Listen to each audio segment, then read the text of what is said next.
कहानी की शुरुआत में हम एक लड़की को देखते हैं जो पानी में डूब रही थी। अचानक से वो लड़की सांस लेने लगती है और उसी समय ब्रैंडन की आंख खुल जाती है। यहाँ पर हमें मालूम चलता है कि ब्रैंडन तैयार होकर के कहीं पर जा रहा था। खैर अब यहाँ पर सीन कट होता है और हमें एक एयरपोर्ट को दिखाया जाता है। ब्रैंडन इसी एयरपोर्ट पर आया हुआ था और उसके साथ में ईवा नाम करके एक लड़की भी थी। दरअसल ईवा एक नेता की बेटी है और जो ब्रैंडन है वो उसका बॉडीगार्ड है। इस समय ईवा अपने बॉयफ्रेंड जैक और उसके दोस्त कायल के साथ में काबो नाम करके एक जगह थी, वहाँ घूमने के लिए जा रहे थे।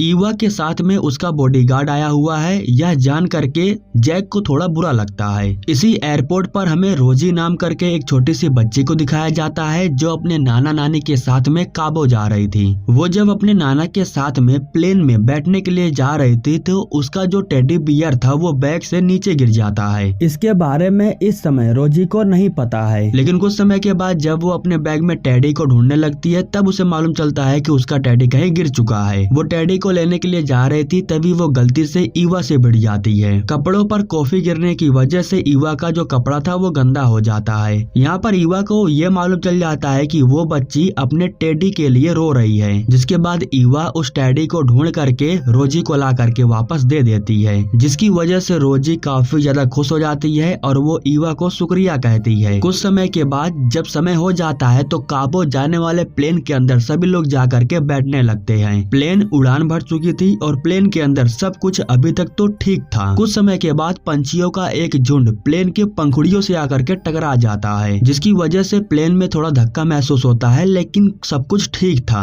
प्लेन का एक स्टाफ जिसका नाम डैनी है वो सभी लोगों से कहता है कि डरो मत, ऐसा कभी कभी हो जाता है। लेकिन तभी रोजी और उसके नाना नानी देखते हैं कि प्लेन के पंखुड़ियों में आग लग चुकी थी और ठीक उसी समय प्लेन का वो हिस्सा टूट जाता है, जिसकी वजह से सभी लोग बाहर गिरने लगते हैं। इस हालत में क्या किया जाए किसी को भी कुछ समझ में नहीं आ रहा था। हालांकि सभी लोग अपनी जान बचाने की कोशिश तो कर रहे थे लेकिन कोई भी बच नहीं पा रहा था। अब इस तरीके से ये प्लेन जा करके बड़े से समुद्र में क्रैश हो जाता है, जिसकी वजह से अब धीरे धीरे प्लेन के अंदर पानी भरना शुरू हो गया था। वो प्लेन समुद्र के अंदर जमीन की एक सतह पर जा करके रुक जाती है, जिसकी वजह से कुछ समय के लिए सब कुछ शांत हो जाता है। डैनी इन लोगों के पास आता है और इन्हें बताता है कि हम समुद्र में क्रैश हो चुके हैं। उसी समय रोजी इन लोगों के सामने आती है और ब्रैंडन उन्हें बचा करके लेके आया था। रोजी की जो नानी थी उनकी हालत बहुत खराब थी। ये लोग जैसे तैसे करके उसकी नानी को होश में लाते हैं। जब वो होश में आ जाती हैं तो कुछ समय के बाद वो रोजी के नाना के बारे में पूछती हैं, जिसके बाद ब्रैंडन बताता है कि वो उन्हें नहीं बचा पाया, वो पीछे के कैबिन में ही पड़े हैं। मुझे ये भी नहीं पता है कि वो जिंदा भी हैं या फिर मर चुके हैं।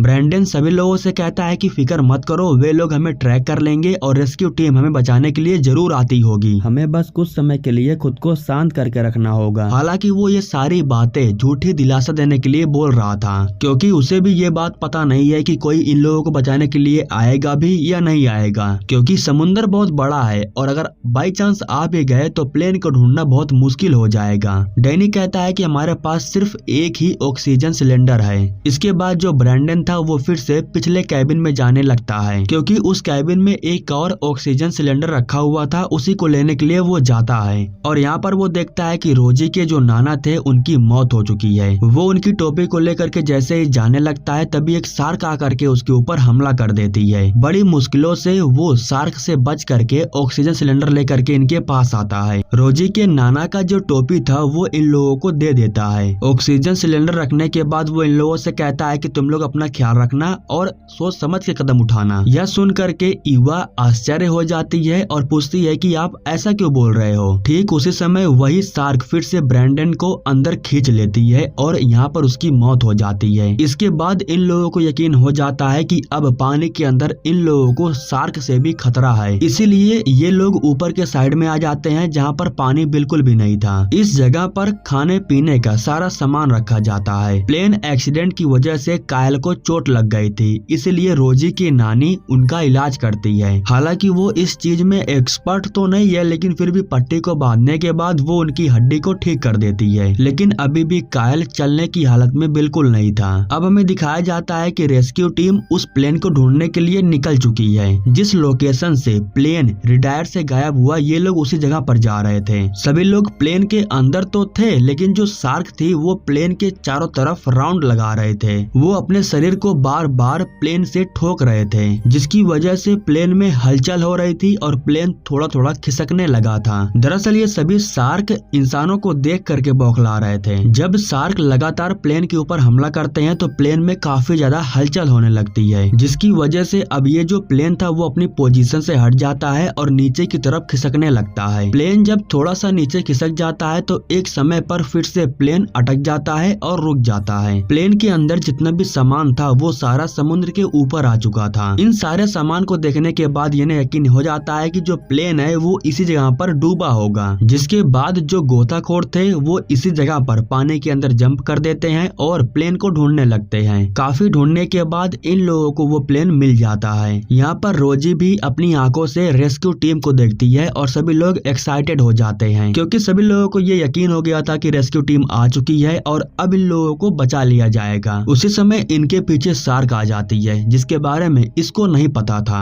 हालांकि ये लोग उसे इशारा कर रहे थे, लेकिन वो तो अपने में ही मगन था और उसी समय वो शार्क पीछे से आकर के उसके ऊपर हमला कर देती है, जिसकी वजह से रेस्क्यू टीम के 2 लोग अब मारे जाते हैं। इन लोगों को एक उम्मीद थी कि रेस्क्यू टीम आएगी और इन्हें बचा लेगी, लेकिन अब वो उम्मीद खत्म हो चुकी है। मतलब कि अब इन लोगों को जो करना है वो खुद से करना होगा। इसके बाद ईवा पानी में डुबकी लगा करके वो सामने देखती है कि कोई खतरा तो नहीं है, जहाँ पर उसे मालूम चलता है कि पानी तो पूरी तरीके से साफ है। जैक जो कि ईवा को पकड़ने के लिए ऊपर चढ़ा हुआ था वो गलती से पानी में गिर जाता है, जिसकी वजह से अब पानी के अंदर काफी ज्यादा हलचल हो जाती है। इसी वजह से शार्क को इनकी लोकेशन के बारे में मालूम चल जाता है और वो जैक के ऊपर हमला कर देती है। शार्क के हमला करने की वजह से जैक का एक आधा पैर कट जाता है। पैर कटने की वजह से जैक के शरीर में जितना भी खून था वो सब कुछ बाहर निकलने लगता है। हालांकि ये लोग पट्टी को बांध करके खून को रोकने की पूरी कोशिश करते हैं। फटाक से उसका मलहम पट्टी किया जाता है, जिसके बाद उसके शरीर से खून निकलना बंद हो जाता है। लेकिन इतनी देर में काफी ज्यादा उसके शरीर से खून निकल चुका था। डैनी ईवा को बताता है कि यहाँ से तुम उस कैबिन में जा सकती हो जहाँ पर सारा सामान रखा हुआ है। इसके बाद ईवा उस कैबिन में जाने के लिए तैयार हो जाती है, क्योंकि उसने अपने बैग में लाइफ जैकेट रखा है। लाइफ जैकेट के साथ साथ उसने ऑक्सीजन भी रखा है, जिसकी मदद से वो पानी में जा सकती है। इसके बाद ईवा उस कैबिन में जाने के बाद अपने बैग को ढूंढती है और बैग को लेकर के वापस आ जाती है। उस बैग में इन लोगों को ऑक्सीजन और लाइफ जैकेट मिल जाता है। तभी इन लोगों को इस बात का एहसास होता है कि जो जैक है वो सांस नहीं ले रहा है। दरअसल खून ज्यादा बहने की वजह से और सही दवाई न मिल पाने की वजह से जैक की मौत हो जाती है। इस वजह से ईवा काफी ज्यादा निराश हो जाती है और वो बहुत रो रही थी। ये लोग तो एंजॉय करने के लिए जा रहे थे, लेकिन इन लोगों के साथ बहुत बुरा हो गया। अगले ही हफ्ते ईवा जैक के साथ में शादी करने वाली थी। आगे का हिस्सा लटकने की वजह से अब प्लेन टूटने लगा था, यानी कि अब इन लोगों को रिस्क ले करके जो भी करना है जल्दी करना होगा, वरना ये लोग वैसे भी मारे जाएंगे। ईवा बताती है कि शार्क को बबल से डर लगता है, हमें समुद्र में छलांग लगानी होगी और जब भी शार्क तुम्हारे आगे आए तो तुम्हें बबल निकालना है। ईवा की सभी लोग बात मान लेते हैं और समुद्र में उतरने के लिए तैयार हो जाते हैं, क्योंकि इसके अलावा और इन लोगों के पास कोई ऑप्शन नहीं था। प्लेन के आगे का हिस्सा टूटने की वजह से अब अंदर पानी आना भी शुरू हो गया था। इसके बाद सभी लोग ऑक्सीजन पंप मास्क लगाने के बाद सभी लोग समुद्र में उतर जाते हैं। ईवा के सामने जैसे ही शार्क आता है तो वो बबल निकालने लगती है, जिसके बाद वो शार्क यहाँ से भाग जाती है। सभी लोग पानी में उतर तो गए थे, लेकिन इस समय जो रोजी की नानी थी वो अभी भी पानी में नहीं उतरी थी, क्योंकि उसे पानी में डर लग रहा था और वो कैबिन में ही बैठ जाती है। और कुछ ही समय में जिस कैबिन में वो बैठी हुई थी उसमें पानी भर जाता है और हो सकता है शायद उसकी मौत भी हो गई होगी। इधर जो शार्क थी वो कायल के ऊपर हमला कर देती है। कायल जख्मी था और वैसे भी वो भाग नहीं पा रहा था, इसलिए वो शार्क का शिकार हो जाता है। अब रोजी, डैनी और ईवा ये 3 लोग ही बचे हुए थे। ठीक उसी समय प्लेन के अंदर हलचल होने की वजह से प्लेन भी अपनी जगह से हिलने लगता है और वो नीचे की तरफ गिरने लगा था। हालांकि सभी लोग प्लेन से बाहर निकल जाते हैं, लेकिन सभी लोग अलग अलग हो गए थे। ईवा भी समुद्र के ऊपर आने की पूरी कोशिश करती है, लेकिन ज्यादा समय तक वो अपने सांस को नहीं रोक पाती है। उसकी सांसें चलना बंद हो गई थी, लेकिन जैसे ही वो समुद्र के ऊपर आती है तभी उसे होश आ जाता है। वो फिर से सांस लेने लगती है और जब वो चारों तरफ देखती है तो उसे दूर दूर तक कोई नजर नहीं आ रहा था। ईवा को ऐसा लगा कि सब कोई मर चुका है। उसी समय ईवा के ऊपर एक हेलीकॉप्टर आ जाता है जो कि रेस्क्यू टीम थी और इन्हें बचाने के लिए आई थी। वो रेस्क्यू टीम ईवा को सही सलामत बचाने के बाद ऊपर खींच लेती है। अब हेलीकॉप्टर के अंदर जाने के बाद ईवा को मालूम चलता है कि डैनी और रोजी भी बच चुके हैं। उन दोनों को देख करके ईवा बहुत खुश हो जाती है और इसी के साथ ये कहानी यहीं पर समाप्त हो जाती है। दोस्तों, ये सर्वाइवल कहानी काफी अच्छी थी। इसके बारे में आपकी क्या राय है हमें कमेंट बॉक्स में बता सकते हो। हमारे YouTube चैनल को सब्सक्राइब करने के लिए आप लोगों का दिल से शुक्रिया।